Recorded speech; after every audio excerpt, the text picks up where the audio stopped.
Lancaster NTD, our launch team is ready to proceed at this time.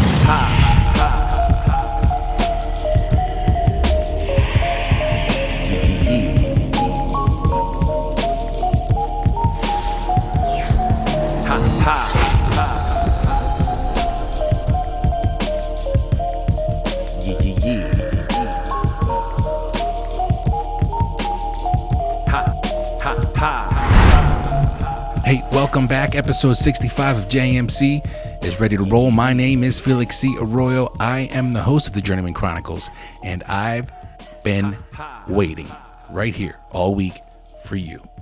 And now that you're here, let's get started, shall we? How has your weekend been, and are you ready to dominate this coming week? You know, I say dominate like it's like we're going to war. We're not. It's not. Sometimes I just think it's a mental thing. You know, we just want to rock and roll and dominate, take care of business. You know how it is. You want to kick ass.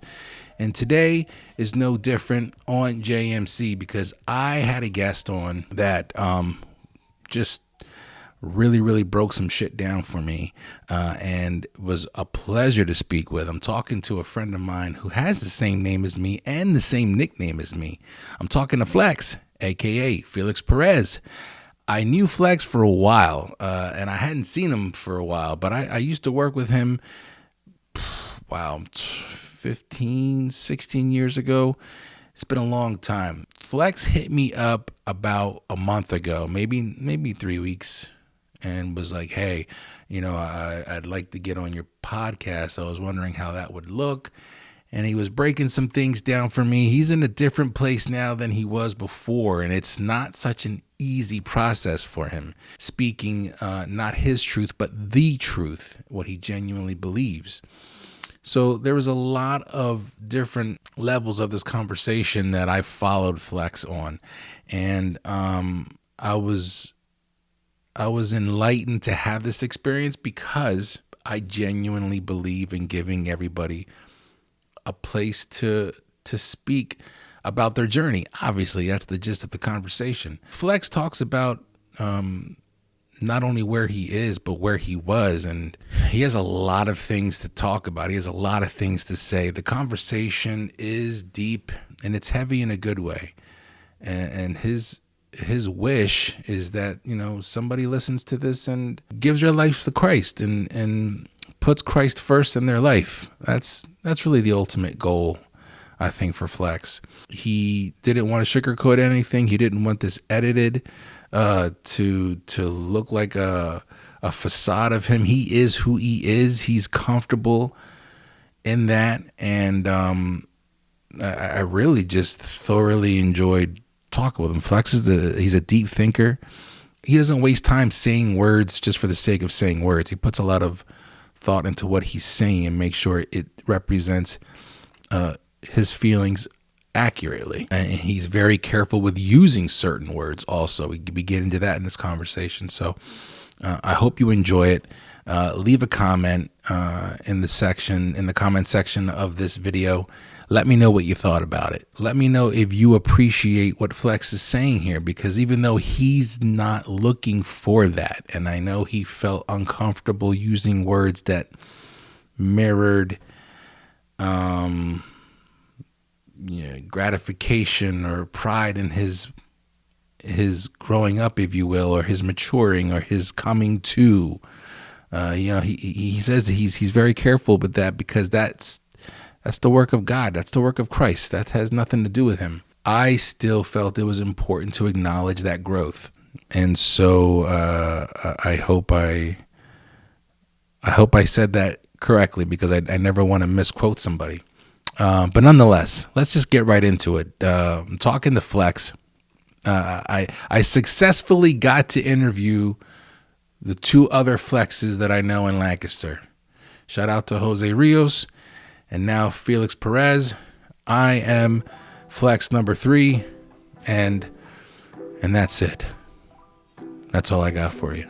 This is Felix's journey, and these are the Journeyman Chronicles. Let's go.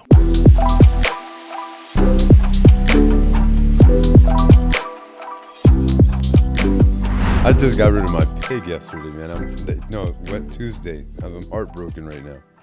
The pig. I'm heartbroken, bro. Heartbroken. And I sold my motorcycle. So I'm like, yeah, man. The pig. I remember. So let's start there then, because. Are we on? Yeah, we're on right now. I'm recording, and we're recording, and we are good to go. All right. Feel comfortable to talk however you wish. I'm typically I forget to let my guests know that I curse. That's fine. So I made a commitment to try to stop doing that. To not curse? Yeah, not because I have to. I in the direction that I'm headed, it's not necessary. Yeah. Yeah. Yeah. Where are you headed? I'm headed in a direction that is more representative of what I believe. Okay.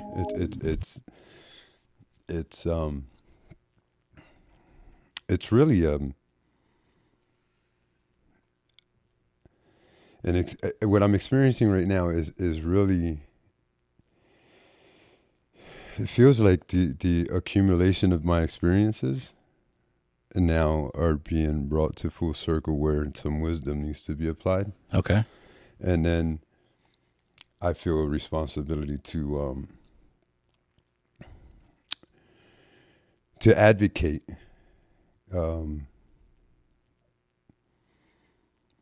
against ignorance. Okay. To advocate against this idea that what we feel is enough to justify the way that we behave and engage other people.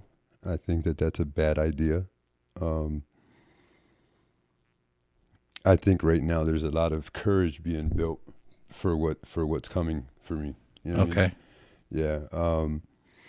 And it has everything to do with, again, representing what I believe, which is Christ. Gotcha. And what I've been experiencing as of late is a practicality about my belief in Christ, which has really helped understand more what I already believe, and the reason why I believe that's true is because there always seems to be some type of mysticism that is attached to spirituality. Okay. And but what I've learned is that there's a lot of logic and reason behind it as well. And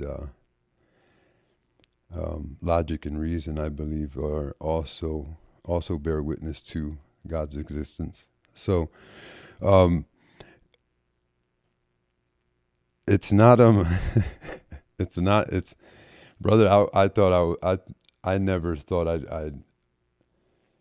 I'd be in the position that I'm in. I mean, that full circle experience. Oh my God, brother. Listen, look, man. I mean, I hung myself when I was 20. Wow. Yeah. I mean, and it's interesting because my ambition, my greatest fear,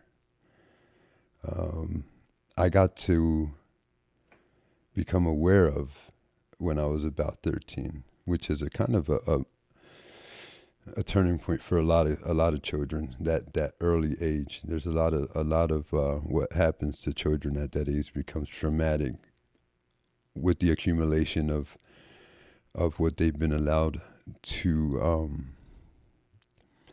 with the accumulation of with or without having boundaries and structure as an even youngster, as an even younger individual. Yeah. So at that point, the impact that growing up within the walls of the church, the impact that what I was taught had on me. Okay. Versus not having reality explained to me. You see how that? Yeah. See what I'm talking about? Sure, at a young age. So they're teaching me about God. Yeah. Who at that age to me is, even at that age, I had questions. I just didn't know how to articulate. Sure. You know what I mean? Sure. But the impact that it made on me, then seeing reality, which now as a man, of course, is acceptable to me, what I've experienced, then it's acceptable, regardless of whether it was right or not. That has little to do with it. Gotcha. You know what I mean? It has for me. It has more to do with the fact that it happened because it was possible. It happened because it was possible. Gotcha. And so what appeared to me at the time as lies, it appeared to me that way. Then laid down the foundations for justifiable rebellion. Okay, sure. And again, without being able to articulate it or understand it at the time. I don't want to confuse what I know today for what I experienced then and try to explain it as if I was aware of anything then. There was something stirring within me. There was no awareness of anything. There was no insight, intuition. There was just anger and confusion. That's it. Okay. And a lot of sadness. A lot of fear. I grew up afraid of everything. Okay. Even the times where we've met. Sure. I was always fear driven, and I mean this. I'm not fear driven in regards to fear driven. Just fear driven. Not being able to have things in that control. I was that I would be exposed. Okay. Oh wow, man, I got you. That's a lot though for someone to carry, bro. You have no idea. Yeah. Because I saw everybody else around me. What it appeared to be like they were living life. What's the word? What's the appropriate word to describe what? Just without regards to any self-reflection. Okay. Without any regards to maybe paying attention to their convictions. I don't even know if that was in our language back then. Got you. It probably was. Yeah. Where we talk, right. Where we using words like that. Right. I was, but the only thing that people really saw was a drunk individual. Gotcha. You know what I mean? If I was to describe it simply, you know what I mean? If I was to keep it real simple. Sure, please. Then from the outside looking in, it would be reasonable that that's what they would see. You know what I'm saying? And so, is this your full? When you say you came to a full circle, there's a lot of reflection. There's a lot of. Are you looking back at things and looking at it from a different lens because of this experience? Like no. What? Like no. No. The reflection is on a moment to moment basis. Oh, okay. It's a lot heavier than looking back. I live with self-reflection. It's the way my mind operates. I can't get away from that. It's my ambition. It's my natural ambition. It's something that's driven within me that I don't have to think about. Okay. So you're constantly in the state of what are you doing? Why are you doing it? Is your heart? This is even before. This is even as a drunk, as a drug addict. Yeah. This is even involved with gangs, and it was always there. It was. I think that maybe it was why there was so much turmoil within me, because I was denying not my truth, the truth. Yeah. The objective truth, the one that doesn't seem to exist anymore. But it's real. It exists in my life. Gotcha. And it's not my truth. It's not about that I'm being true to me. I'm being true to my Creator. And naturally, it fits well. I was about to say that has to be a humbling, liberating feeling. Let me tell you, one of the things that has been revealed to me. Excuse me, I'm keep hitting this. One of the things. You want me to move that for you? No, it's fine. I just need to.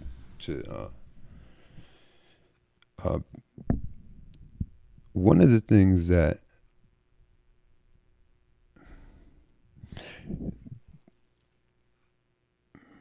when it was revealed to me what God's grace is in my life. How did that happen, if you don't mind me asking? Good question. I don't think it happened in a moment. I think it happened in a span of years. Gotcha. I think about 9 years ago, I cut myself, and I was bleeding out in the bathroom. And in that moment, I asked the Lord that I need some permanent change in my life, either through death or through life. Yeah. And it's a funny thing because conversion doesn't begin when you make a decision.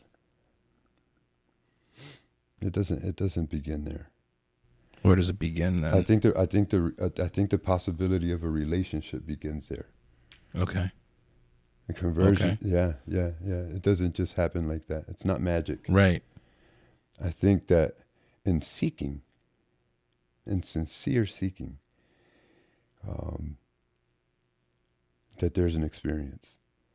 And in that experience comes some understanding.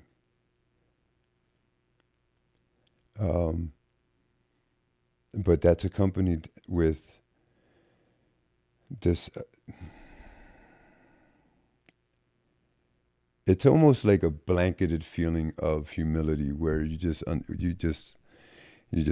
Yeah. Like you know that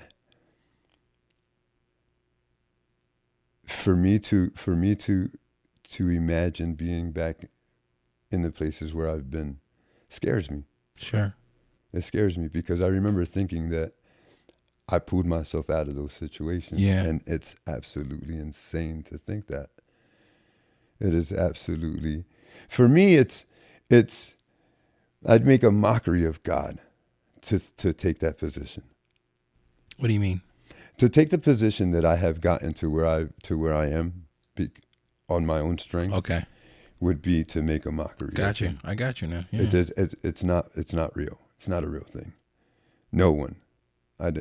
It's a clear sign of godlessness to me. Sure. For someone to talk that way, and I'm very careful about that today. You know what I'm saying? Like, I've caused a lot of pain, and it's not okay. It's not okay. It's not even okay because my life has changed today. Gotcha. You see, what I've learned through grace, that the word says that God's grace is sufficient. It's one of the scariest things that came to me through realization, because it means that I'm responsible for everything else. I was taught to pray for all kinds of things that were completely inappropriate. Completely inappropriate. The word of God is a story of God. It's his story. Yeah. It's not the story of what he's going to do for me. It just so happens that it's a part of the story. Yeah. You know what I'm saying? Yeah. So, this is a privilege to have this experience. It's a painful one. I can imagine. One. But that's why I brought up like the liberating and the humility, the humbling experiences. Yeah, it's like I can even see it in your cadence, and when you reached out, because that's how this whole interview started. Is you reached out to me, and we keep in touch like through socials, but we don't really talk to each other outside. It's been a long time since we've actually talked. Yeah. And so when you were like, hey, I want to talk to you about the podcast, and when you started talking about, you were just giving me where you were and what you wanted to discuss, and you were trying to figure out how that could work. I could already see, as I was listening to you, that you are removed from where I remember seeing you last. And I didn't even see you in a negative light. I could just see you as a different person that you're looking at things differently. You interact with your words differently. You seem a lot more You're patient. saying it really nicely though. But I'm no man. It's okay to. No, I'm not trying. I'm being genuinely honest with you. I'm not in the business of like trying to clown people. No, I'm just saying though, bruh. I'm being honest with you, dog. I mean, when I think about the way I behaved, and I don't know much about that. Okay, well, I will tell you. That's my honest. I don't know anything. I remember you sharing stories, and for those that are watching and listening, we worked together for a little bit, doing some odd jobs here and there, and construction-wise, rebuilding homes. And I actually learned quite a bit from you. But we could talk about that another time. But I remember you sharing some stories, but I don't know your history or what other people may know. Yeah. Well, nobody knows anything. There you go. They may think they do, but there you go. The reality is that what I'm learning about myself, it's all fair, man. Like really, it's all. I don't know. It's a strange experience. It really is. It's a painful one. It's very strange. It's growth. I guess you're allowing yourself to be at that place. I guess, I guess, I don't know what I know. I'm more comfortable being in a position where I know that my emotions are deceitful.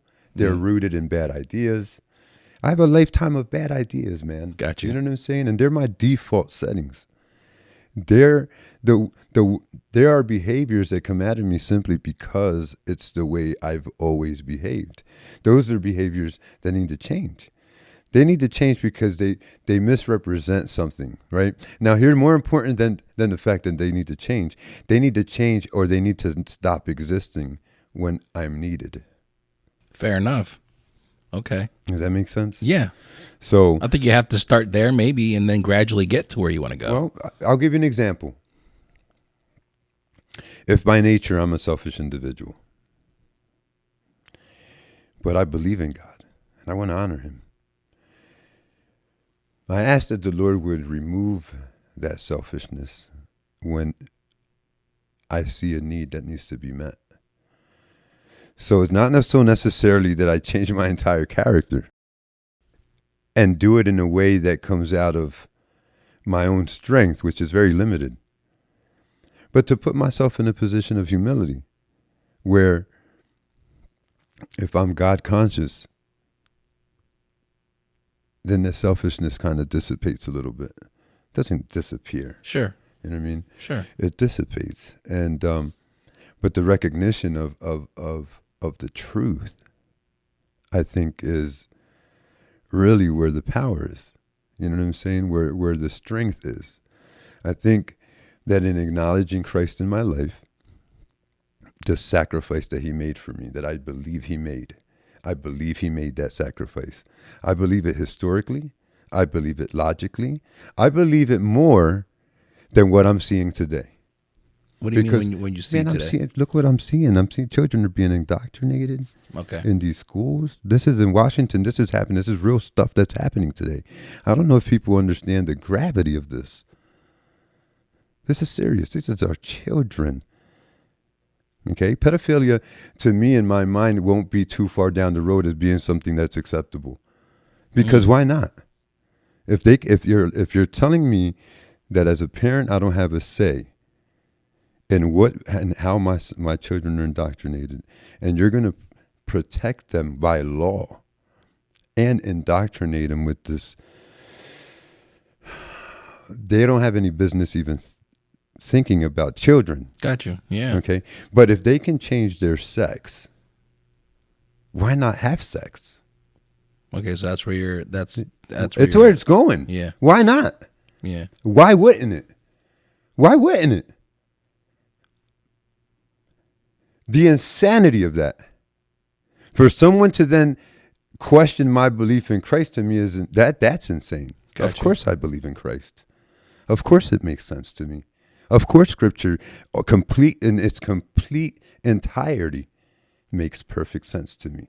Even what I don't understand, knowing what I don't understand about what I can see, That's where my faith kicks in. Gotcha. It's there's no way that I can live in this reality with what people are now moving towards considering okay and normal. No. Gotcha. It's the moral decay of this country. It's going to send it to hell. And I'm not joking. This is not me saying something new. Sure. This is the way it goes. This is the way it goes historically. We'll see how this all turns out. But getting away from that, I wanted to get to what you asked about the full circle thing. I think that God graced me. Okay. Yeah. I really think that He graced me in my seeking Him out. I think that. You think He's using you as a vessel? I don't know. See, I would imagine because I know I'm not the bigger picture. Gotcha. Right. So I know that. I believe that I'm favored for His purpose. Mm-hmm. All right. And the purpose of sharing the good news, the gospel, that He came, He died for our sins, resurrected, that He is God. Okay. I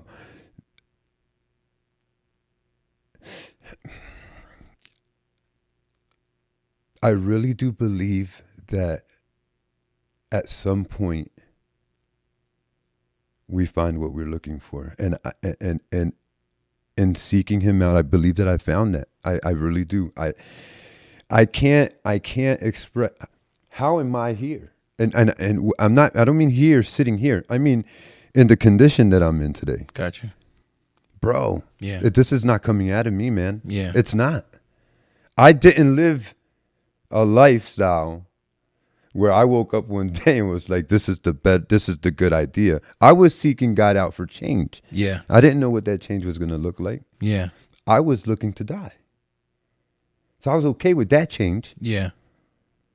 So I didn't know it would come this way. Look, I have a family. I struggle because I don't believe that I've been groomed to be a husband. Okay. And I don't believe that I've been taught to be responsible. I believe I was around men who were. But I believe that I was influenced differently by their behavior. Okay. So, and that's no one's fault. That just so happens to be what I paid attention to as a child. Sure. But again,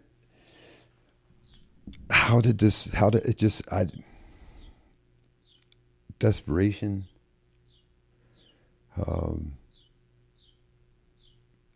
through depression, through self-destructive behavior, through the attempts of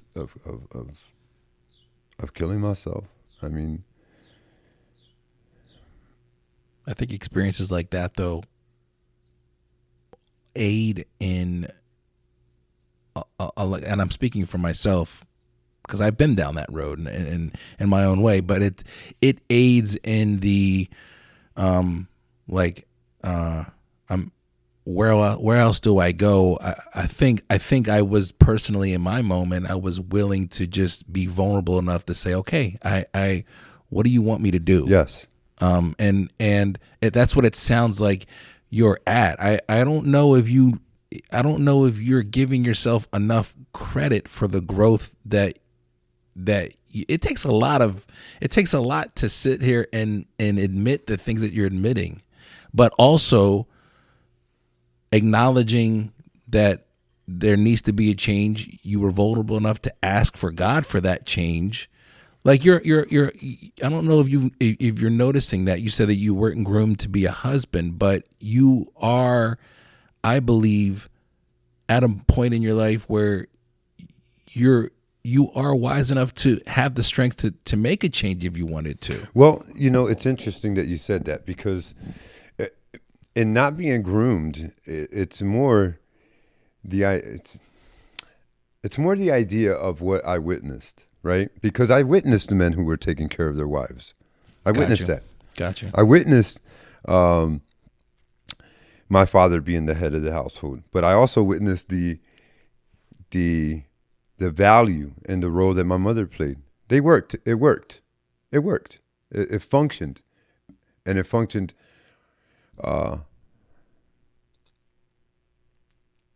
In the sense of obedience. Okay, I got you. In the sense of obedience to what Scripture calls, right?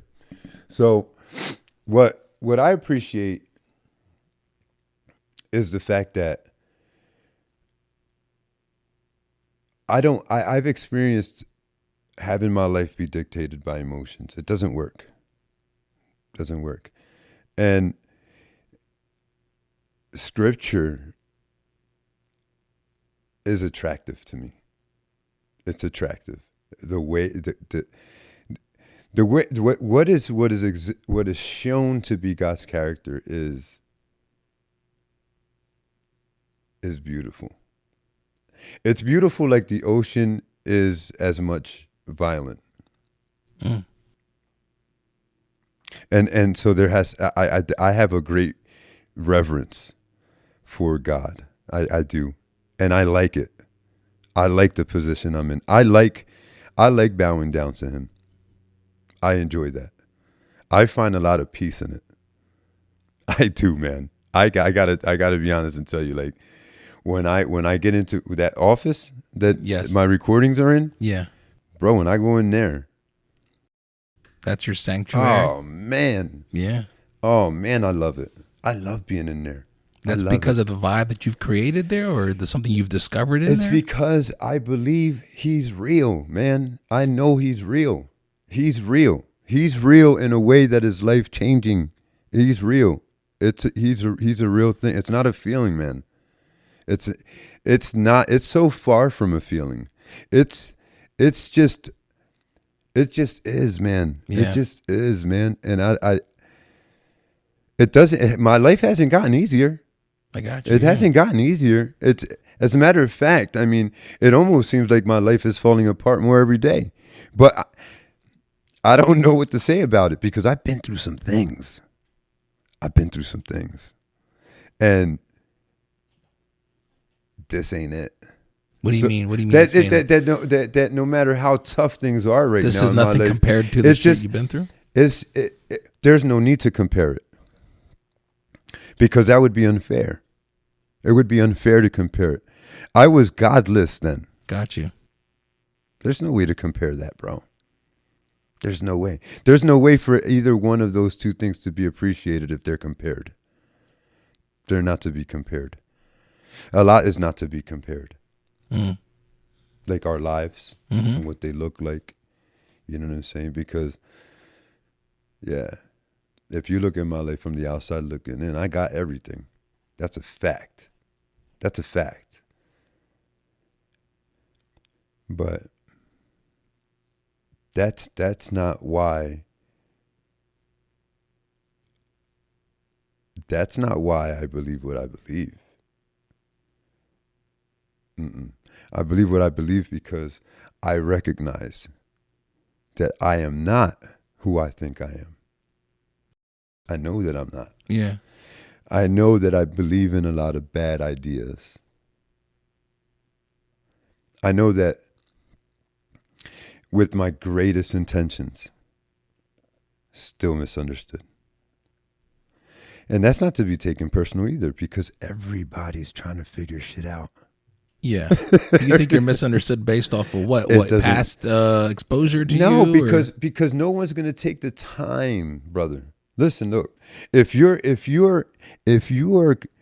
destructive, and every time you come around, it's like this is not good. You know what I'm saying? You're talking about people's impression of you. I'm talking about the impression that anyone gives off. Oh, anybody in general. Anyone in general that gives off an aggressive position. Because here's the thing, man. The people that are unpleasant to be around are the ones that can't pretend they're not hurting. Okay. Fair enough.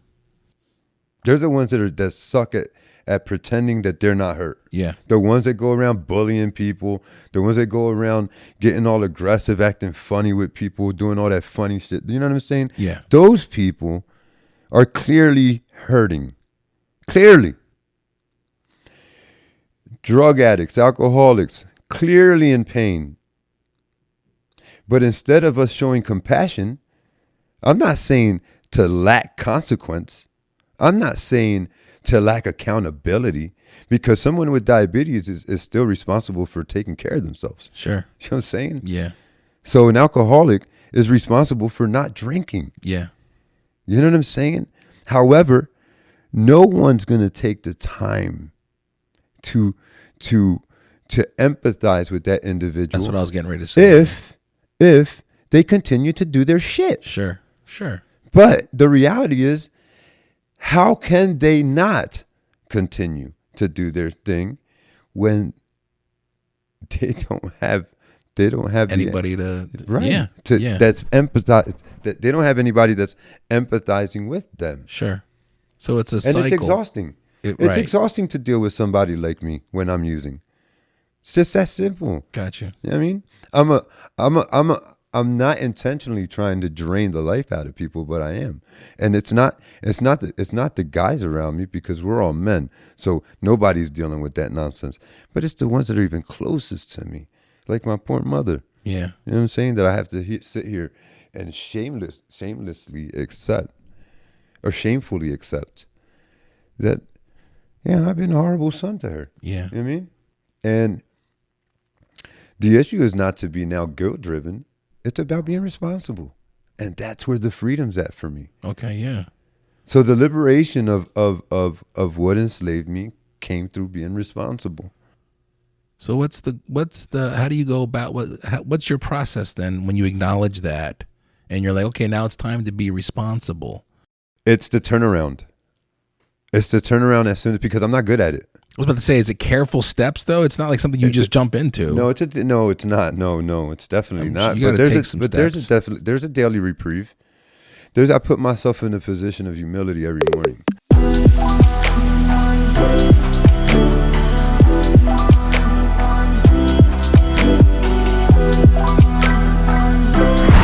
Is there a routine that you do in the morning? Like, Yes. What's absolutely. the routine? Do you mind me asking? I get up, and I usually get up around 4:30.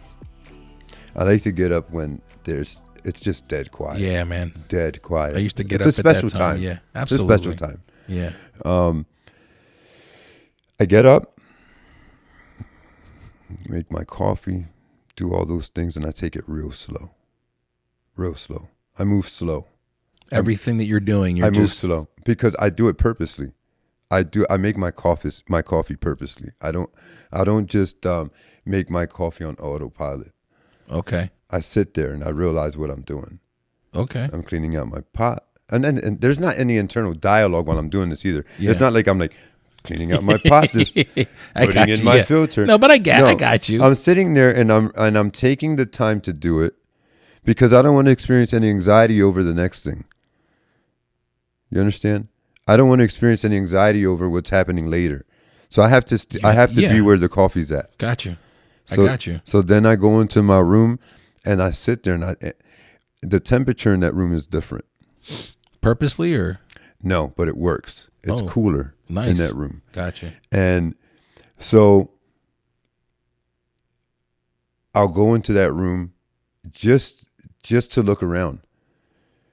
And then I'll go shower. And in my shower is where I'll start praising.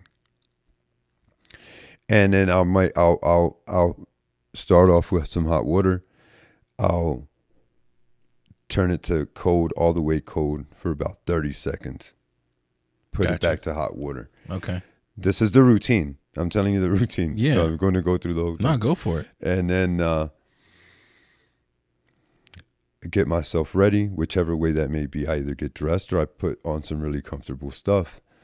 Whichever way it goes, I need to be comfortable. So I make sure I am. Now I have to say this. I'm afforded this time because I am in 2 days, 6 months sober. Okay. Okay. So today. In 2 days. Oh, in 2 days. In 2 days, I'll be 6 months sober. Congratulations, Thank man. you very much. And again, glory to God, because I've tried before. Okay. I got you. So I don't know what. But you're here now. 6 Right. months. But what I'm trying to say is that it's, again, I don't want to take any. I know that you're saying about credit and stuff like that, and I get that.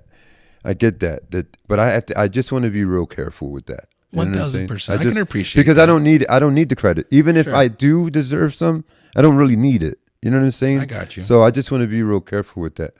But 6 months. What was I saying? We were talking about your routine. My routine. In the shower, you're praising. So I praise in the shower. I come out. I get myself comfortable about the time that I'm afforded. So I go to school. Okay, I go to yeah. Lancaster Bible College. I take psych, which is all fabulous. I bet you that. I mean, I can see you like. I'm all over it. Yeah, man. I'm all over it. I 'Cause love you're a it. deep thinker. Just this conversation, I'm love really enthralled in your thought process. So I can imagine that when it comes to something like psych, you're all over it. Well, the thing is, too, is that there's so much new information, but it's all familiar to me because I've been in that setting. Okay. But so I'm afforded the time to do these things. So I don't want to make it seem like, my wife, we're fortunate, and my wife right now carries the weight comfortably. Gotcha. So What's your wife's name? If you don't mind me asking. Jamie. Jamie. Okay. Jamie. And so after that, I go back into that room and I feed my dog in the midst of all that. I got a beautiful dog named Jackie, a Bernedoodle, and she's been with me through some things, and she's amazing. Yeah. So I go back into the office, turn on my laptop, put on some more praise, and at that point I'll start to pray. In those moments, time stands still for me, and it's really a time that I kind of dread opening up my eyes afterwards, but that's selfish. And because you're in that moment that you don't want to open your eyes? Because I'm concentrating on the greatness of who he is. And when I think about the great, it brings me to tears, man. You know what I'm saying? You know what else brings me to tears? There's so much pain, man. Yeah. There's so much confusion. So much pain. And it's real. The pain's real. I don't know why everybody like it. To me, it seems like it's just like it appears to be comedic, and it's really not. I wish a lot of my friends would get serious about this type of thing, and because it would be encouraging for others to do the same. But I wish a lot of my friends would vocalize the seriousness of what they've been through and the pain that it's caused and the consequences that they still pay, because none of that stuff goes away easily. Yeah. You know what I'm saying? I'm still paying consequences for things that I've done a long time ago, even through my conscience. You know what I mean? Yeah. Just knowing that, because here's another thing too. Forgiveness is a process. Yeah. I don't know if anybody knows this, but I was taught to forgive like this. Watch this. You ask me for forgiveness and I forgive you. Yeah, no. That's no. It is a process. It's a process. Yeah. And let me tell you, the process is easier understood if it's explained. Because Who'd have thunk it, huh? So here we go. There was an exercise that I was fortunate enough to experience where I got to write a list, and people, if they're listening to this, and they would understand, this comes through the book of Alcoholics Anonymous. The book of Alcoholics Anonymous has taught me how to live out what Scripture teaches. That's a fact. Yeah. Oh my God. The what's written it's God given. It is divine. Not canonized like scriptures, of course, but Sure. But I will say that it is. I was to write the names of everyone that I resented. Resented? Yeah. Wow, that's pretty. Of my entire life. Wow. I had a grudge against my second grade teacher for combing my hair funny for picture day. And you still felt that? I'm feeling it now. Wow. I couldn't get my pictures. I looked like a sucker, bro. This lady had me mad, bro. It was amazing. What did he do? Not give you the comb? No, bro. She did some funny thing with my hair up front. She did something to She combed my hair, man, and it was not right. Yeah, man. Yeah, she didn't care. She didn't care. Yeah, no. She didn't care. So anyway, so I was to write down these names, and I was to write down their offense. But the interesting part is the turnaround. Is that if you ever owed me money, and I never got that money, and I resented you for that, I got to take a look at all the people who I owed money to, and see the hypocrisy in it. And in seeing the hypocrisy in it, it was easier for me to let go of the resentment because I want to be forgiven for my offenses. Gotcha. So it's easy. I want to forgive you now. Yeah. You see what I'm saying? Now I want to forgive you. Because if I've ever offended you, I want you to forgive me. Yeah. You see what I'm saying? Yeah. I want people to forgive me for the pain I've caused them. Right.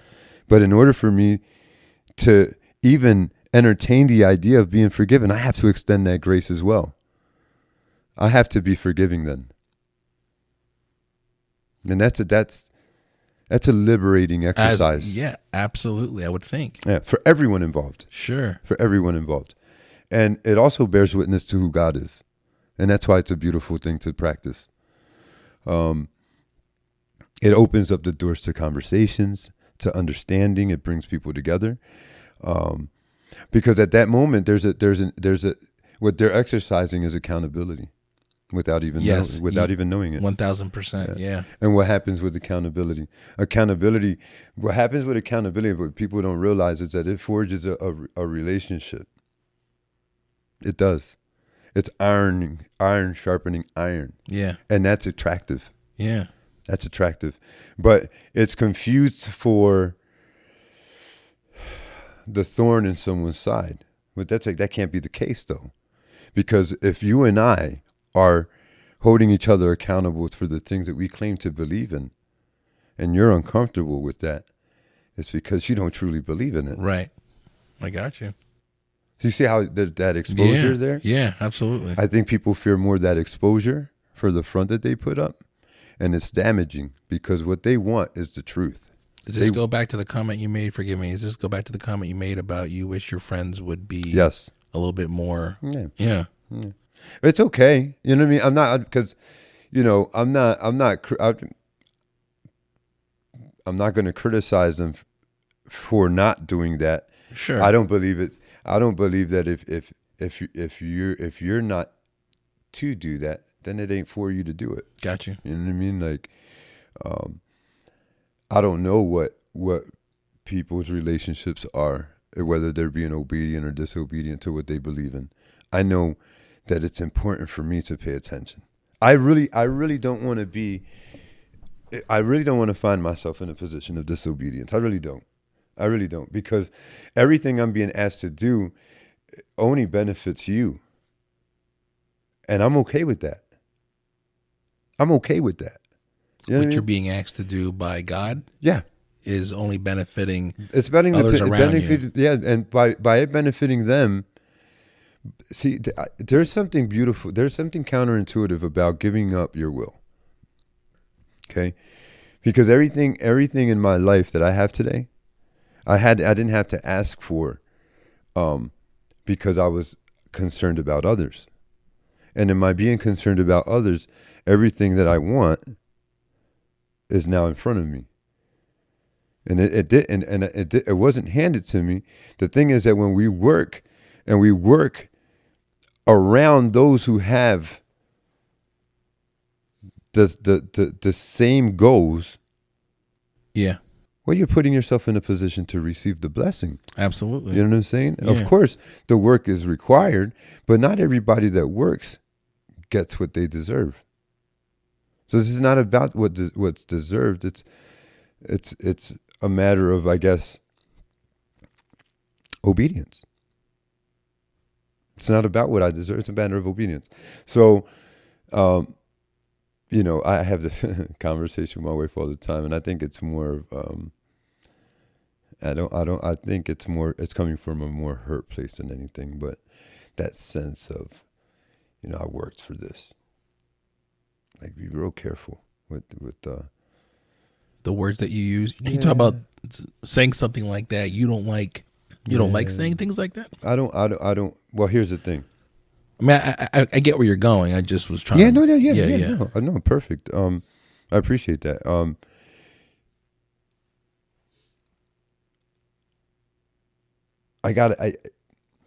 There's no reason for me to take credit for much. There's just that. So why? Yeah. So if I am taking credit for it, why am I taking credit for it? Got you. What? It's self-serving, but in what way is it fruitful for me? Yeah. Like, there's no benefit in taking credit. Have you always been like that? Hell no. The selflessness?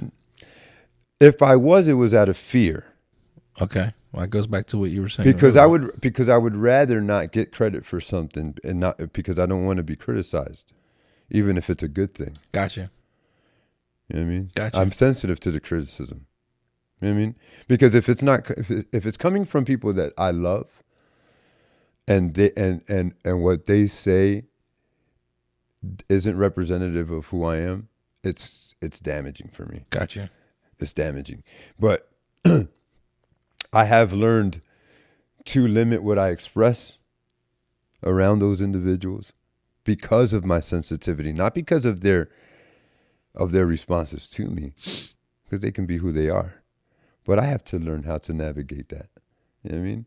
And so if I know that they're loose with their mouth and they aren't conscious of the words that they use, then I have to be conscious of the words and how much I share about me. Gotcha. Which is another thing too that created a space of loneliness, which also created the opportunity to have dialogue with God. Is that I want to be in a position of consistency, whether I'm being flattered or insulted. Fair enough. You know what I mean? Yeah. So, but that's in the same regards as in am I lonely? Am I lonely? Right? Am I? Well, I'm sure sometimes I am, but not all the time. It's not always loneliness. Sometimes we need to really think about what's happening. Sometimes it's not lonely. Sometimes it's okay to be alone, and it doesn't have to be expressed as loneliness. It's just, I would prefer not to be alone right now, but I feel alone, and you know what? It's okay. You know what I'm saying? But then sometimes we experience that type of loneliness that is attached with some sort of depression, which is also attached to some form of expectation, some type of disappointment within ourselves or outside of ourselves.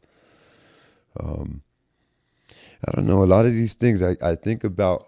I know I'm all over the place too. No, you're fine. This is the way I do process things in my mind. Someone described it as chaotic, right? Someone else described it as multi-processing. Whatever, it is what it is. Yeah. I definitely don't gravitate towards it being chaotic.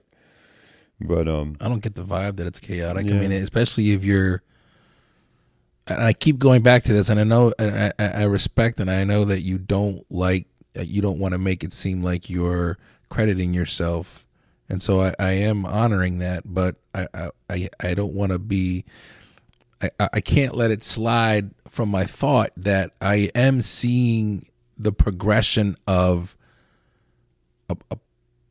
you're building yourself up in a positive way through the way you're thinking. Your thought process is aiding in your growth, in your maturity, which I think is imperative. It's imperative for that to be in a place where you receive what you're receiving from God, yes, from the scripture, from yes, the music that you're listening to, yes, your routines in the yes, morning. Like, you have to be in a certain place to receive that frequency.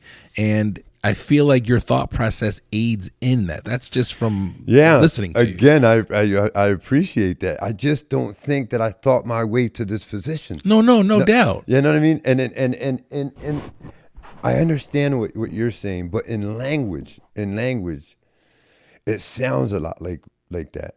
You know what I'm saying? It sounds a lot like I guess words can be damaging, but in the reverse, they can also be absolutely helpful. Even in literature. Sure. Because the only thing that we have of God is His Scripture. Right. Which, again, is a very, very, very, I don't know. Listen, I get to hold His Word in my hands. Yeah. So,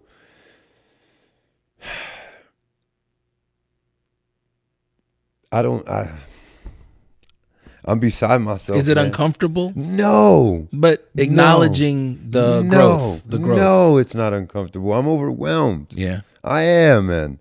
I'm overwhelmed with gratitude. I just, I wish that I could express it in a way where it made it some justice, but it just doesn't. I don't have enough. Yeah, I hear you. I don't have enough to describe it. And I'm in no way confused or not understanding why you don't. I just want to point that out. I'm genuinely here with you. Yeah. I'm just shooting the shooting the breeze with you. You know what I mean? And I genuinely do appreciate it. I know that for yourself, you have your thought process, and you're comfortable with things, and you're not so comfortable with others. But knowing that, like right now, what we're doing, there's somebody's going to be listening to this and feeling, learning, getting, receiving something from it that will empower them, that will make them think better about themselves. I hope. Why not? And I think that's how this whole conversation started. I hope they consider Christ. Is really what I hope. There you go. And again, I want to say something. Again, it's not back when I was a youngster. They about converting people into Christianity and this. And I'm trying to tell you that's far from what really happens, biblically speaking. That the disciples were with Jesus for a long time before they understood what was happening. And it only happened after He verbalized that He would give them the understanding. It's an amazing thing. It's no wonder that we could see people doing certain things and still not know what they're doing. Got you. Yeah. You know what I'm saying? They're just doing them, not knowing why they're doing them. And so I think that for a long time, I was wanting to be a faithful believer. But it was an act. It wasn't bad intentioned. I just really wanted to be a faithful believer. But it wasn't sincere. But I just didn't know how to do that. I just didn't know how to be sincere about it. The only thing that I can say is, again, by the grace of God, in my confusion, in my anger, in my recklessness, that I've been graced with the opportunity to see things through the lenses of Christ, and I can't apologize for that, and I will not stop talking about it, because the language today is getting a little too weird for me. And because of that, it gives me more courage to speak about Christ, because it really is hurtful to me what's happening. The things that are happening are hurtful, man. And it's also hurtful that we don't do shit about it. We really don't. We don't. I don't. And those who complain ain't doing enough. So I try to be real. I'm telling you, man, like, I try to figure out what is it that how can I help? And you know what? It's not about going over here or my neighbors, the people closest to me. And it's not about talking to them or trying to convert them. It's about, I'm looking for a need that needs to be met. I'm looking for one. I want to fill someone's need. Someone has a need. Someone has need. I'm looking to help fill that. That's what I'm looking for. That's what I'm preparing myself for through psych.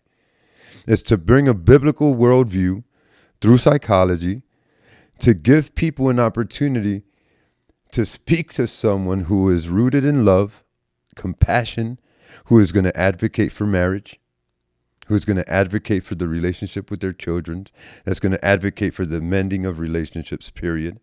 Not the one that's going to encourage people to remove people from their lives because they're bringing a sense of accountability. That's what you need, that. Oh, you're having friction at home? Let's talk about that.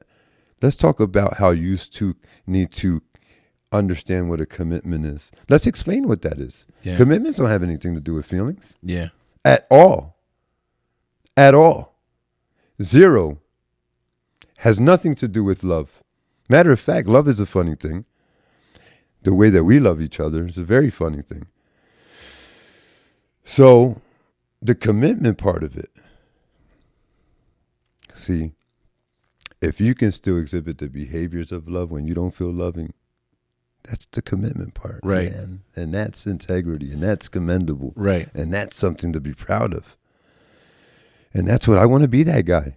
Gotcha. You know what I mean? So you have that desire, so you have that foresight, even though you've been discussing the hurdles and the setbacks or the conflictions. One way or another, you do have that foresight of where you want to go as a man. I'm in it. Yeah. I'm in it. There you go. I'm in it. I'm experiencing it now. But I don't want to, again, this is again about the language. I don't want to express myself in a position of where I've already achieved these things. It's because there's I don't believe there's a such thing as that. Consistency is lifelong. Mm-hmm. So there's no, I made it. There's none of that. Sure, I got you. The consistency is the only way to really say something like that would be after I die, is to then say, look, he's achieved this, but I'm achieving it now. Gotcha. I'm achieving it now. I've been graced to experience it. My life today is free. Let's talk about your life today. Mm-hmm. You started this conversation talking about your pig. Oh, you said, I let go of my pig. Oh, man. And it was hard. Uh-huh. And you let go of your bike. You said your bike as well. Am I? Did I hear you correctly? The bike that I see in those pictures. Mm-hmm. What was the purpose behind getting rid of these things in your life? Well, Mr. Beans is is that the decision to get rid of him was a little bit more rational. You know, look, when I got the pig, I was sniffing blow and all kinds of, you know what I'm saying? Gotcha. Delusional. And I'm over here at Roots auction. I see a pig. I see a little porker. I got my stepdaughter with me. I name him from the gate. Mr. Beans was the name right from the beginning. Mr. Beans from the beginning, bruh. And then I can't let him go now. Now he has to come home. Yeah. Nobody's thinking about when he's 100 pounds. Yeah. So he got up to 100 pounds. What? Listen. Right. Let me just tell you how I tried. I did. And I feel horrible. Because I'll never again make a decision like that, man, because at the expense of his life, I don't know where he's at right now. Yeah. And I'm not liking that. Yeah. You know what I'm saying? I don't like that. But you know what I mean? Like, Mr. Beans was getting a little too aggressive. Okay. And here's what happened. All right. The dude came and charged me. I swung at a reaction. He did a 180. Swung him around, bro. He scared the crap out of me, bro. He scared me. Man, bro, it was a reaction. It was. Yeah. I didn't even have to think. That's how I knew I was all right with it. It was justified. I'm not saying it's justified. What I am saying is that I can't feel bad about it because I didn't even. It was just he came at me. I gave him a left hook. I kind of felt pretty good about the left hook. I'm not gonna front. My body felt right. I swung. It was the technique was there. Everything was beautiful. Oh man! And then, but when he did the 180, I was like, hit him kind of hard. You know what I mean? Yeah. But. Yeah, man, I don't know what to say, man. I couldn't feed him without the you know, like the fear of him crushing my ankles with his mouth and his tusk, and he was getting tusks too. Oh wow. He's a little pot-bellied pig, so you know, when he got up to 75, I was like, yo, and he's fast. Yeah. So listen, fam. So I'm going into the yard, and he's charging me, and I'm thinking I got time. And sometimes I didn't have time. So he was that fast. Bro, you can't turn your back. So look, it's funny because I got away from him. Not so funny thinking about the fact that if I didn't get away from him, I was gonna have to shoot him. Yeah. Yeah. And not only that, I got babies over there. I got an 8-year-old, I got a 5-year-old over there. You know what I'm saying? Like if that, no. I can't even entertain the idea. So I felt completely irresponsible for doing that because I miss feeding him. I love feeding my animals. I have hens. Yeah. I have 2 dogs. I have a turtle. I have a whole bunch of fish. And I love feeding these animals. You know what I'm saying? I love feeding them. I think that's part of your routine in a way. It is every morning. Sure. Every morning. They're part of my routine. I don't know if I mentioned that, but yeah, before I make coffee, and then while my coffee is being made, that's when I take care of them. But I love it, man. Mr. Bean's got bananas and spinach, and you know what I mean, he'd be a delicious piece of meat. I do remember when you would post pictures of him. I said, "Damn, Flex got a pig." Yeah, man. Yeah. And you know what's funny? Here, want to hear something funny? So we're at the auction, and so they're bidding on him, and I'm like, all right, goes up to 50, go up to 60. I'm like, not really feeling this, but we already named him. Gotcha. So I got like $500 in my pocket, right? So the pig's coming home. You know what I'm saying? I'm that guy, right? So look, I'll tell you another funny story after this, but I'm bidding, and then this at like 120, everybody stops. Yeah. It's just me and this one lady. Oh. And she's like right next to me. Okay. And I was like, "What are you doing?" She's like, "What do you mean?" I said, "What are you doing? You're not taking the pig home." And I can't keep spending this money. You know what I'm saying? I was mad, bruh. Yo, it got down to, it was $265. $265. No, here's the thing. You're not. Check this out. So she's walking out, and I'm walking behind her. She's on her phone like this, and I'm trying to read her text messages. I'm like, if this lady brought this pig and hustled me, it's gonna be a problem. Oh. You know what I mean? Oh. Yeah. Now understand, I wasn't. I wasn't committed to being obedient to Christ at this time. All right.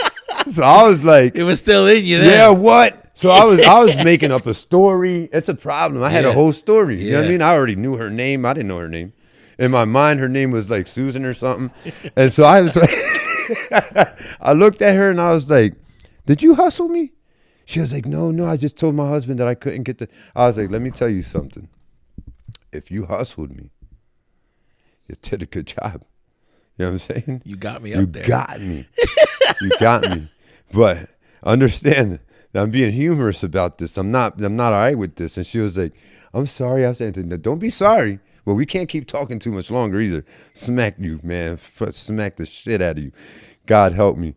So I'm trying to tell you, by the way, I apologize. I'm trying to stop cussing. That's the only time we curse this entire episode. I think I might have said shit only. That's twice now. I know. I think I said it like 4 or 5 times. And Unless I'm so bad I didn't even realize. And I gotta be honest, I actually enjoy cussing. Like I think it's therapeutic for me personally. I've made it a part of my vocab on purpose, but also because It's offensive, and No, I hear you. I thrived on that too. So I got you. God forgive me, and Are you okay if I keep that in there? keep it in there. We're gonna keep this genuine. I didn't come over here to act It's all good. like a Christian. I'm Just trying here. to respect you. No, absolutely, and I appreciate that. I want to make it clear that before I pretend to be in a position where I'm not, I won't even speak anymore. You know what I'm saying? Gotcha. The reality is that being a representative of Christ, I'm only going to be reflecting why there is a need for Christ. You know, I am the evidence of the need. You know what I'm saying? Yeah. So, if anyone was to do themselves a disservice by judging Christ based on my being human, you'd be doing yourself a disservice. You know what I'm saying? Number one, it's not an accurate way of judging Christ, and it completely goes against the whole purpose. The whole purpose is not to look at each other, to look to discredit each other, but to look for what is beneficial. What is truth, man? What's the truth? So you were saying something about where I'm at in life today that I started talking about the pig. And then we mentioned the motorcycle. But the other story that I wanted to tell you was, what was the other story I wanted to tell you? You didn't tell me. You said there was a story. There was a story. What was the story? I was talking about the pig. You thought. The next week we go to Roots. Pigs sell for $10. Jeez. I paid $265 for mine. So what you do the next week? You just stop by and watch the. No, I go to Roots every week. Every week. Every week. I pass there every Tuesday. That's every why I go week. to work. It's a beautiful place to be. But it's so much traffic, bro. No, it doesn't matter. It doesn't matter because when I go, you see, because my Tuesdays are for Roots. Got you. So when did that start for you, going to Roots? When I moved out of the city. Okay. When I moved out of the city, when I started making a lifestyle change, coming into town was only for absolute necessity, which meant only for my mother. Got you. So if my mom didn't need me, I wasn't coming in town. Got you. But we have 3 acres, and so there's plenty to do over there. Yeah. You know what I mean? And the house is huge, and so there's plenty to do at home. Well, God bless it, dog. I didn't know that. Yeah, 3 acres. That's wonderful. Oh no, yeah. My wife, you know what I mean? This is what she's been blessed with, and it's we're comfortable. You know what I mean? It's just what I'm trying to tell you, brother. Like the places that I've been, they're scary places, man. Yeah. They're scary places, and I won't minimize anyone else's experiences, and I won't exaggerate mine. But I will say that if I was to describe it and illustrate it, it'd be a dark piece of paper. It'd be a dark piece of paper. It would be dark. It'd be cold. If you heard any words, they wouldn't be anything that you would make sense of. If you saw anything, you wouldn't see it clearly. So it's a very fuzzy, dark place. And I'll tell you what, for a long time I was very angry with God because I was wondering why he would make me suffer from my own mind telling me to kill myself. I thought it was a horrible thing to have someone live with. My mind would constantly tell me to off myself, man, in my voice. And, man, for most of my life, every day, drugs and alcohol helped keep me alive. And then they stopped working. Gotcha. Then they stopped working, and then by the grace of God, I'm here without the drugs and without the alcohol. And look, man, I still got a case open. I got, we're looking at 20 years. You know what I mean? Over a situation where I'm not going to get into the details, but I will say this. Yeah. I will say this, that every time I've went to court, I've pled guilty because I was. And when I pled guilty, I always pled guilty knowing that God knew the truth. Okay. I'm not guilty now, and I won't plead guilty. And so we're going to see what happens. But this is what I'm trying to tell you, that no matter what, the position that I'm in today, I am elated, beside myself, with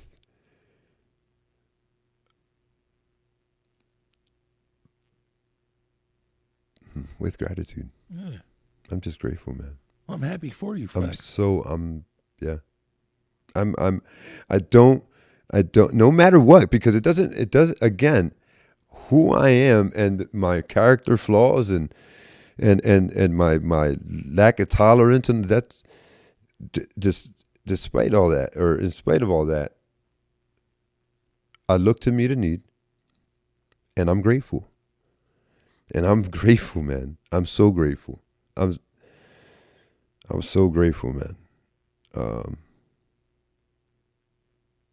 I don't really, and it's funny too, because with all that's around me right now, that's why the bike, I was able to let go of the bike. What do you mean? I had some attachments to the bike, which is okay. Yeah, you know what sure. I'm saying? It's okay. But it was dangerous. And I'm not talking about, look, when I was riding my bike, I was 100% reckless and suicidal. So I was riding the bike between semis. Oh my Lord. At 100 miles an hour, drunk, looking to die, man. Wow. Yeah, brother. Yeah. And this was a problem. I'd drop my bike like 7 times, go chase it 50 yards down the street or 50 feet down the street, pick it back up and head to the next bar, all cut up, bruised up. You know what I'm saying? Sprained here. Like, Yeah. you know what I mean? And it was like, it's whatever, man. You know what I mean? And I got to tell you something. I love that. It's not the lifestyle, right? It's just what's happening within me, that adrenaline rush, but it came through the means of hurting myself. Can't have that no more. Now, here's the thing. I'm not going to stop riding bike. I love bikes, man. I love it. It's a beautiful thing to be on a bike. There's, I shoot, right? And I think I remember you posting a couple times. I'm preparing for competition, and Nice. yeah, I spend a lot of time shooting,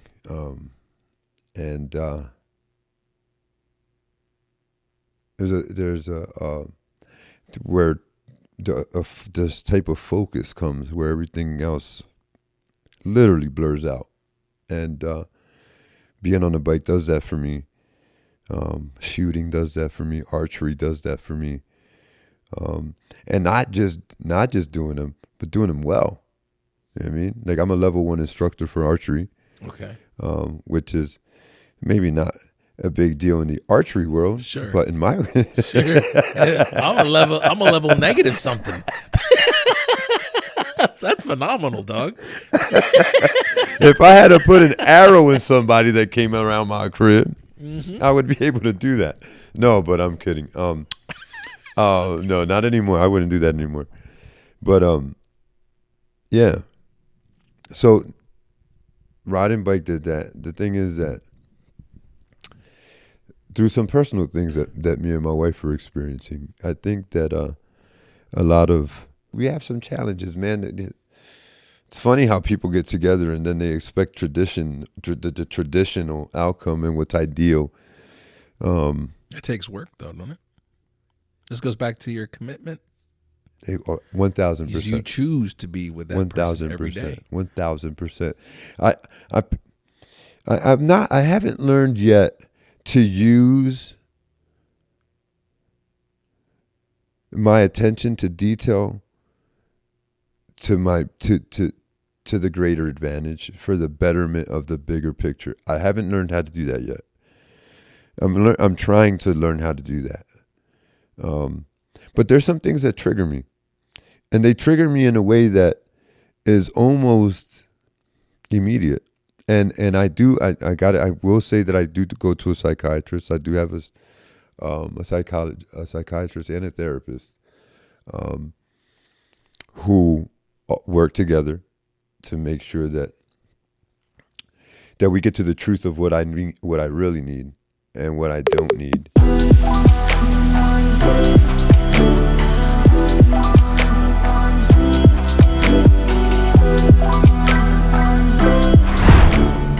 What was I getting at? We're talking about you and your wife, and yes, what I was going to say was this.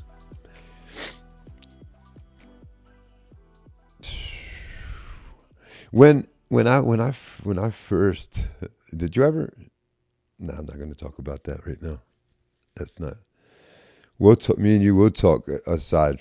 Okay, we can talk now. I'm not worried. I'll talk whatever. No, yeah. Well, the thing is, again, I have to be considerate of who might hear this.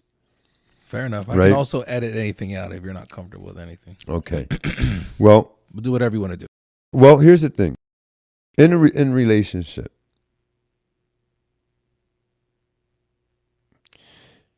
you gotta.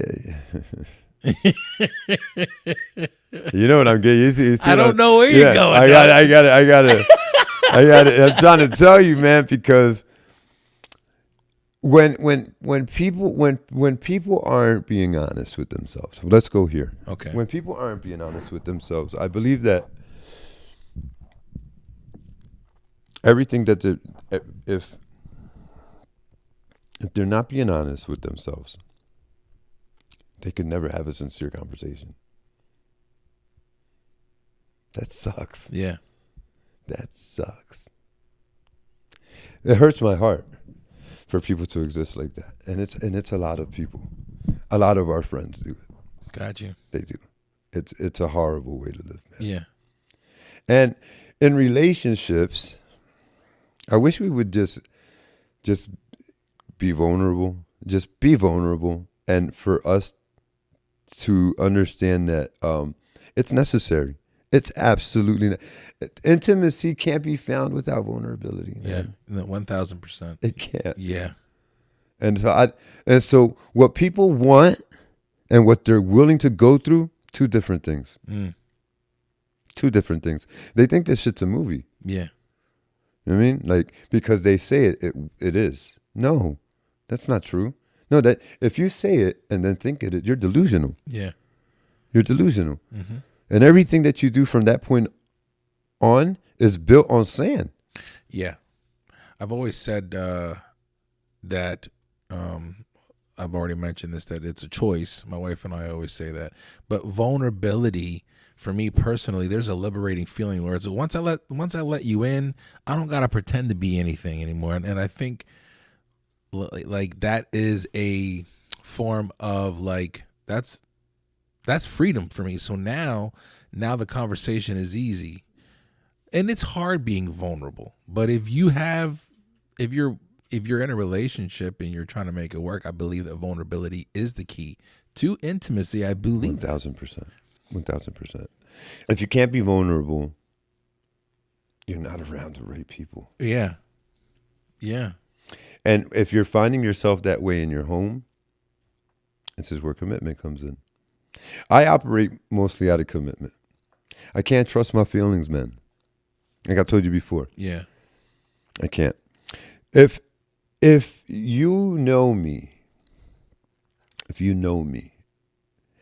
and my word comes into question, or if you say that I went out of my way to hurt you intentionally, those things trigger me to a point of aggression. Yeah. My friends can't talk to me that way. They can't. Or they won't be. I won't be. It's over. Completely over. Done. If I'm going to be if I'm going to be if someone is going to use me that way so that they can justify whatever it is they need to, yeah, we're done. We're done. If you're going to blame me or use me to justify future action, Gotcha. we're done. I think that's important We're done. to eliminate that type of shit in your life. We're done. 1,000% done. And I'll tell you why. Because there's no growth there. Yeah. There's not going to be any growth there. The only thing that will happen in a situation like that is that egos will flare up. And then because of pride, someone's going to have to lose. Someone's going to have to lose. And I don't live like that no more. I don't live like that no more. Nor am I interested in engaging that. I don't want to be a part of anything like that. I don't want to put my hands on nobody. I don't want to entertain the idea of having to defend myself. I don't want to do none of that. I don't want to defend myself verbally or physically. Gotcha. In any sense of the word. I also don't want to be used for you to stay stuck where you're at. You're not going to be doing that to me or to yourself. Using you as a pawn. To stay stuck. Yeah. You know what I'm saying? To stay stuck? How about you just stay stuck? Yeah. Yeah. Don't use me. I'm your friend. Yeah. You know what I mean? I'm your friend who my loyalty would put me in harm's way for you, man. Yeah. So no, you can't talk to me like that. Yeah. No, there's no way. And in relationships, it's the same thing. I would give my life for my wife. She has to respect me. Yeah. Oh, absolutely. Yeah. And I think it's very simple that men look for respect from their wives and that wives look to be loved by their husbands. Two very different things. Yeah. Gotcha. Two very different things. And I would like to encourage both men and women to humble themselves to each other and give each other what they're looking for. That's really it. And the funny thing is and I'm no expert because this is my second marriage, but that's the smallest detail in a sustainable relationship. That's the hardest thing to do. Mm-hmm. That goes back to being vulnerable. Mm-hmm. That goes back to exposing yourself. Right. Is this person worth it?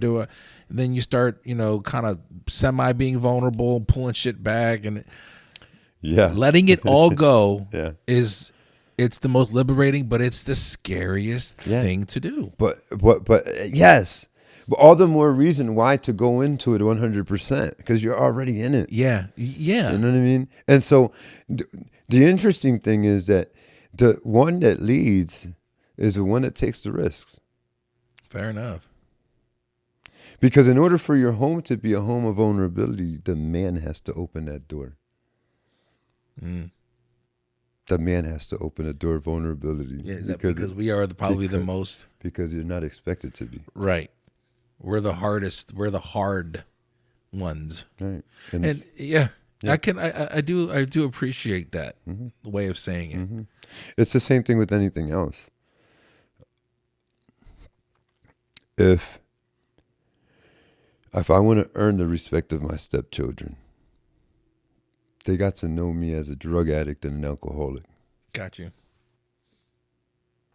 Today, because my life is what it is, I've earned the credibility to say, hey, you may want to rethink that, and it's going to take a great deal of work for you to change that. Be prepared for that. Got you. You know what I'm saying? And nobody's going to be able to talk to me about speaking things into some type of delusional existence. No. It takes real work. There's a daily reprieve. Like I told you, my daily reprieve is to put myself in a position of humility. Now, look, by no means am I any good at this. Like when it comes to my relationship, I am not that good at it. I'm not that good at controlling my emotions when I'm triggered. Now, I have been learning to, I guess, I don't know if it's better because now I'm kind of shutting down completely verbally. Like I'll just shut down. But I think that's a lesser version of me. I don't know if necessarily if that's the best thing for me to do, but it is better than what I was doing. I got you. So I'm still asking God to aid me in the moment of intense emotion to still be able to respond intellectually, because this emotional response to things is really, really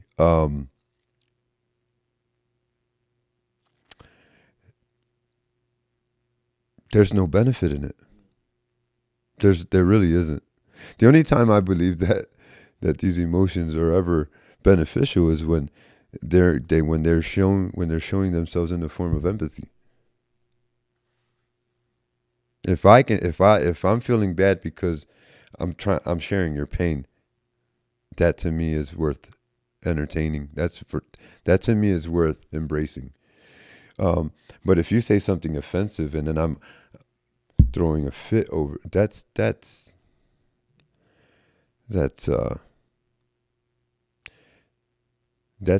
situation where the mind has to be taken and the mind has to be put in a position of submission. You know what I mean? The word speaks of having dominion over your mind and your body. These bad ideas create feelings. That's why I'm saying, like, with the word, there's the renewal of the mind. What's the renewal of the mind? Well, I have some ideas that they need to be contested.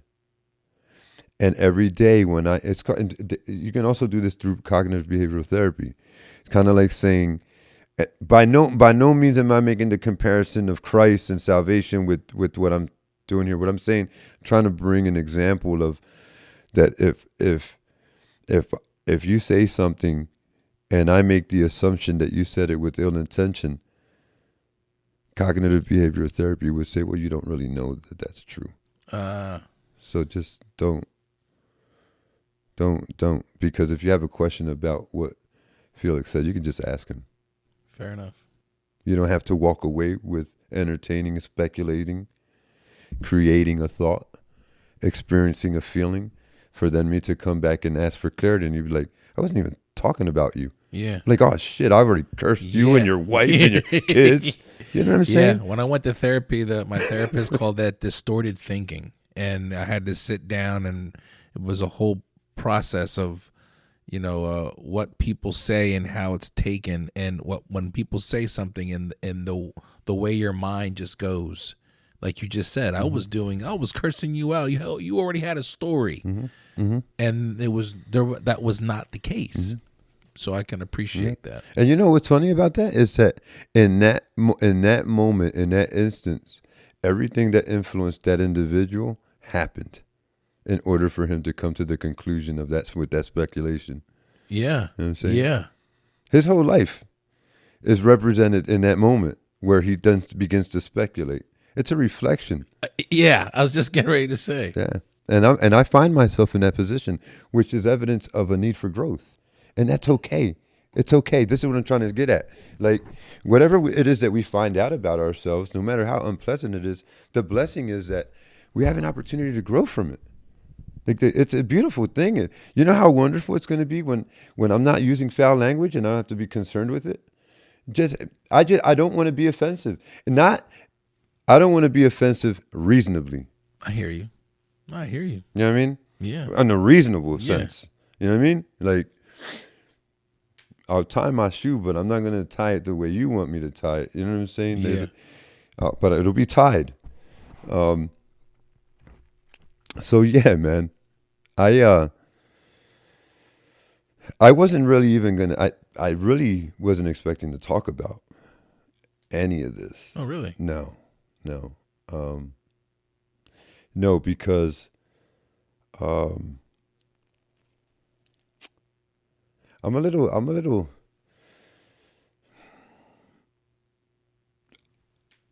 I sometimes hesitate to talk about Christ for one specific reason, and it's all my own thing to work out. And it's that there's a great deal of people that have an opinion about biblical things that don't know anything about biblical things at all. And even I was taught a bunch. I grew up in the church, literally. Home and church, home and church. I was taught things that aren't biblical. I study the word now. And I'm like, wait a second. It doesn't say this anywhere. Wow. What the heck? Where's the rest of this book at, man? It ain't in this one. There must be another.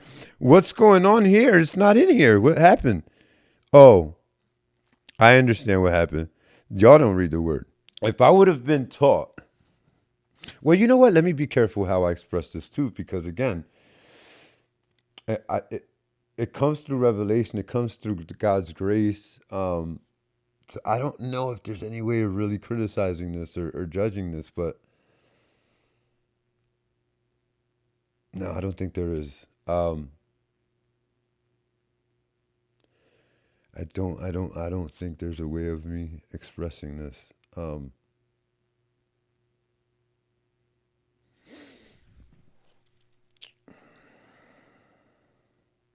There's really no way of going back and saying what, if things, there's just no way. Yeah. Things have to be the way they are. Yeah. Yeah. There's no reason. It's a waste of time to entertain things outside of what is actually happening. Because most times we're just going to ignore what's in front of us. And what's in front of us, really, my man, is our mental health and our spiritual conditioning. And I didn't know I was going to come and talk about this because I think that people run with what they've heard. They run with what they hear, what they've heard. They run with what their imagination comes up with, but they're not really seeking the word. They're not really looking for the answers. They're not really opening the book. You know what I mean? And it's interesting to have so many opinions about a book you won't open. Like, it's an interesting thing. So I want to encourage people, if I'm going to speak of anything, speaking of myself would be way more boring than me talking about Jesus Christ and what he's done. Way more gangster, way more humble, way more righteous.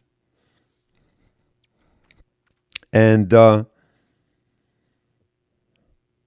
think you have been doing both, though, beautifully, in my opinion, is you have been speaking about yourself and how Jesus Christ has welcomed himself into your life or how you welcomed him into your life. Perfectly said. Perfectly said. Perfectly said the first time. Definitely there was an invitation, and I'm grateful that my eyes have been open to see and my ears have been open to hear. Like, I hope that I can continue to honor him. I really do. I hurt for whoever's hurting, and I would like to be a part of that stopping. Of course, again, I believe that it's my responsibility, and I want it.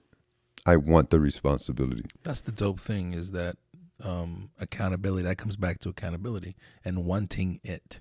I want it. That's the growth. That's the maturity. That's like I need it, and I know what that feels like when you get to a point where you're just like, I just want to.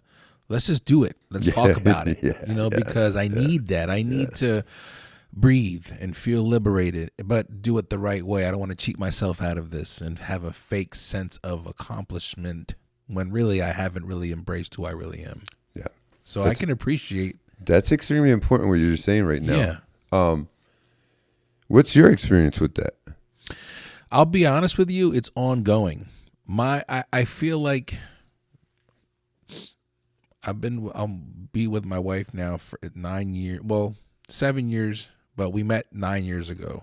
And the reason why I bring this up is because my wife, when I first met her, I was in the middle of I was just separated. I was sleeping in my boy's basement. I was rock bottom. When I met her, she was 3 years past her own divorce. So she was already at a place of, she was moving along in her life. I'm saying this because when I started talking to her and we're getting to know each other, I immediately, for whatever reason, felt a sense of like, this goes back to the vulnerability, the wanting to let the cards on the floor. She's the only person in my entire life, and I say this proudly, she knows everything about me. And I remember feeling this sense of, I need you to know these things because I need you. I want you. And if this is going to be it, then you got to be the person that knows. And it was like a feeling for me. Like it was emotional, bro. And it's the only thing, like, it's one of those things where I'm like, I like proudly hang my hat on that. I wish I was strong enough to do that with more people. And maybe one day I'll get there.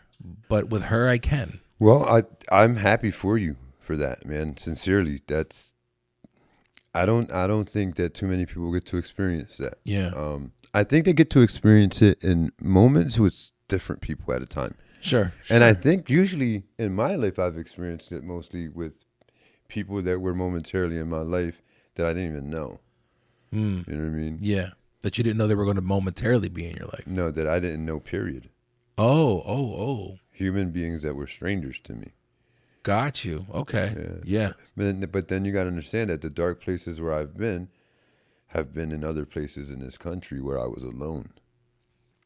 So I don't know if you probably don't know this, but I've been to a few states,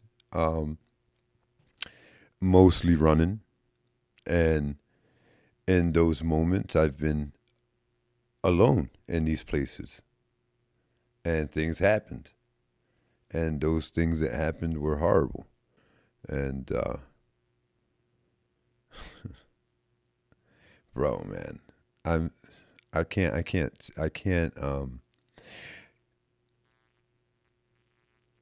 there's not, that I can't stress enough. I can't stress enough. I know for a fact 100%. I know for a fact 100%. Someone's dying out there, bro. Someone's dying out there listening to this. They don't look like they're dying, though. They probably got a nice shirt on like this one. Yeah. You know what I mean? But I know. And I'm telling you, I know. I know that there is. I know there is. I can appreciate this conversation, man. I know there is. And I want to be a part of relief. I want to be a part of that. I want to be a part of the relief. You want to feel the need. I want to. It's my responsibility. Yeah. I want to, because in me fulfilling the need, I get to honor God, man. I want to do that. I desire to do that. I don't want to do anything else but that. Got you. Nothing else but that. And that, now again, it doesn't mean getting away from life. Yeah. And just for them to understand, like, as a man of God, my responsibility is to do God's will first, which is to also be the pastor and the leader of my home, which is something that I'm also in the transition of doing, because I've never been a man of God before, and I've never been a leader in a home. So these are things that I'm learning to do with Scripture. Yeah. And with the aid of my wife, who we're both growing painfully together. And then that's the truth, man. You know, I think that the important thing for me is to have that is to have God be that standard, man. It can't be what you think, because I don't trust people. I got you. You know what I mean? Yeah. And it can't be what the government says, because it's in a collection of people. Like, Yeah.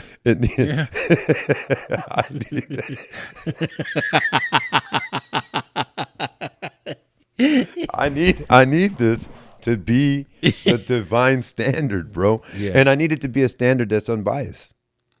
I need it to be a standard that's across the board the same for everyone. And it makes sense, and it's fruitful. And my life has never been better as a result of obedience. It's a crazy, because in giving up what I believe to be power and the freedom that I have to choose, I actually gained the freedom to move freely within boundaries. outside of those boundaries, I become a slave. But within the boundaries, man, I'm free to move around. It's very, very liberating. It is. It is. I'm speaking personally. I'm genuinely, I'm appreciating what you're doing right now, which is being vulnerable even in this. And I know you said you've spoken about this stuff before, but who's to say that you have to? And so I appreciate you coming here. I appreciate you reaching out, bro, because as much as the podcast is, this is a different take on one's journey, which is why I'm really, really grateful, because you've allowed me and those that are watching and listening to see and hear things about you in a very raw but honest way. One of the things that I do to wrap up my interviews, and I think we've already kind of touched on this a little bit, but I'd like you to dive into a little bit more for me. I like to ask my guests, considering everything we talked about, what's the game plan for you? What's your goal for the next 5 to 10 years? Well, my goals consist of, again, obedience is a big part of my daily goal, right? If it's just to be loving, forgiving, and unapologetic about Christ. That's my every day. I want to be able to speak about him without being ashamed of it, without any fear of how I might be viewed. You know what I mean? But okay, 5 to 10 years. I am expecting for my marriage to be very healthy. Yeah, I'm expecting for my stepchildren to understand who I am and what I believe in. I hope that they choose also to live a lifestyle that's reflective of what Christ teaches, which is, again, to recognize that we're to be loving, forgiving, to recognize Christ also, like I said, to recognize Christ as Lord and Savior in their life, to humble themselves to that fact. I expect my household to be one that's full of joy, not absent of its challenges. I don't want my household to be absent of its challenges, because then there's no growth. So I want us to continue to experience these challenges. In 5 to 10 years, I'll be graduated. I'll be in the field of psychology. Whatever the Lord would have me do at that time, I don't know what it would be at this point yet, but I imagine that I will be effective. I'll be effective. And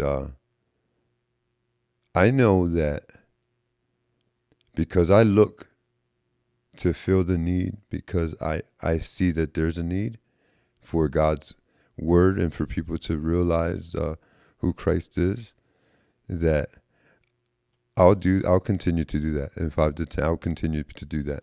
And I'll be able to do it in a way that's more relatable, which is also a goal.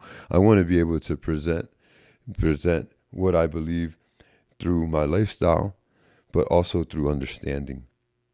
I want people to feel understood. I want them to know that they're understood more than they feel the need to be understood. You know what I'm saying? I want people, when they're around me, to be okay. I want them to be okay. You want them to be okay with being around you? I want them to be okay with who they are at the moment. Gotcha. No matter what position they're in. It doesn't matter what position they're in. You know what I'm saying? Yeah, I hear you. The starting place is the starting place. It's the most important place. I want them to be comfortable with that place. You know what I mean? And I want them to hear truth. I don't want to fill people's minds or their hearts with lies. I don't want to tell people that everything's going to be okay. It might not be. Yeah. Things may not be okay. Yeah. And they may not be okay because you've made bad decisions. It's not because life victimized you or because someone else victimized you. It's probably because you victimized yourself. But you can get out of that. But you can't get out of it free of consequence. So you gotta, let's go. Let's go. Let's go through these consequences and then get to the other side. You know what I mean? I love it, brother. Yeah, man. I love this conversation, man. Thank you. I appreciate you. Like I said, I didn't know what direction this was going in. I pray that God's will is done. I hope that in us doing this, that I was able to honor God, and that there's a real love that is healing. It's sincerely healing, and the hope can materialize itself. It can. It really can. It's not mystical. It's really not. It is practical, and it is reasonable. It's logical. I don't know. I just want to encourage people to consider Christ in your life. Just to consider him. Consider that maybe being honest is the best thing. So there you go. We'll leave it at that, brother. thank you. No, thank you, man. I appreciate it, man. That's it, brother. Yeah. Thank you for coming, man. Felix, brother, I appreciate you. I'm grateful that you took the time to come here and just talk about what you're going through, what you're thinking, what you've been thinking. You shared some deep, insightful things in regards to for Christ and for God, and how you want your story and journey to be of service and to fill the need, like you said.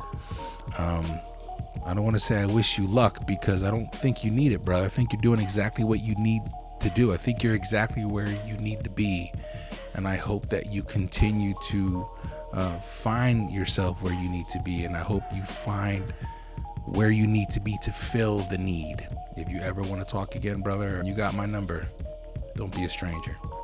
For the rest of you, please stay tuned, because now we are down to the last 3 episodes of season number 2. I'm excited because I got some wonderful journeys for you, including the next one, which is a conversation I had with a previous guest's mother. I'm speaking to Dr. Elizabeth Ravel, who is Micaiah Ravel's mom. We get into obviously how he and Dr. Ravel met, but she then gives me her journey and what she experienced growing up and what she experienced through her career in psychotherapy. It's an awesome journey. I look forward to sharing that next week. But until then, remember to maintain focus and stay continuous through all 4 seasons. My name is Felix C. Arroyo, and these are the Journeyman Chronicles. Y'all be safe.